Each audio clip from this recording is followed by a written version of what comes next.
The man who once thought of himself as Doug Brown lay spread-eagled on the roof of St. George's Hospital, high-powered military binoculars pressed to his eyes. Lambeth Cemetery lay beneath his gaze, several floors below and spread to the northeast of the hospital grounds. He waited with the patience of a seasoned hunter as the cool afternoon breeze ruffled his short blonde hair beneath his protective hide. The U.S. passport in his jacket pocket featured his photograph and the name Tony Jason, a wealthy businessman traveling through Europe, selling Robinson helicopters and spare parts to aviation suppliers across the continent, none of which bore any relationship to the truth. Right now he was playing the role of the man he used to be, the assassin who had worked for the U.S. government, the hunter. Only today he was on a personal mission, here to catch a glimpse of a woman he had met in Thailand. He had fallen in love, or what he assumed must be love, after just a brief fling together. Since meeting her and then losing her, his mind had been capable of thinking of little else. As he scanned the trees and gravestones, he spotted his government's functionaries, their demeanor giving them away as the CIA spooks he knew them to be. One leaning on a shovel, a bad actor playing a bit part in a horror movie featuring a gravedigger. Two others were loitering near the chapel, dressed and waiting as if ready to act as pallbearers. But Hunter knew they were not Lambeth Council employees. He had been in this spot for 3 consecutive days studying the lie of the land, learning the daily rhythms and routines of the cemetery, in preparation for this afternoon's main event. Hunter muttered beneath his breath, cursing as he took in the sight, aware that there were more CIA agents dotted around the neighborhood. She's bait. It was just as he'd feared. His stomach churned and twisted at the thought of the combined resources and might of the U.S. intelligence services now arrayed against him, standing between him and his chance to win over the only woman he had ever truly desired.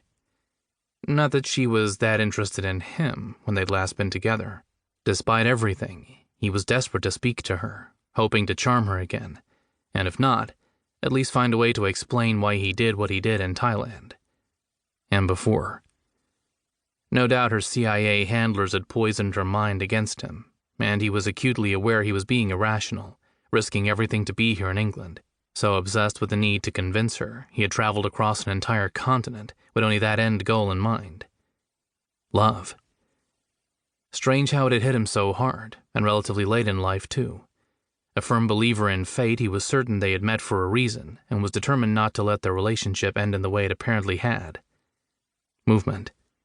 The two pallbearers straightened up, alert, cigarettes flicked into the grass just as the chapel doors opened. They ducked inside. A few beats passed, with Hunter's throat dry with anticipation. Then there she was, Kate O'Sullivan, a rare beauty, her face contorted with grief.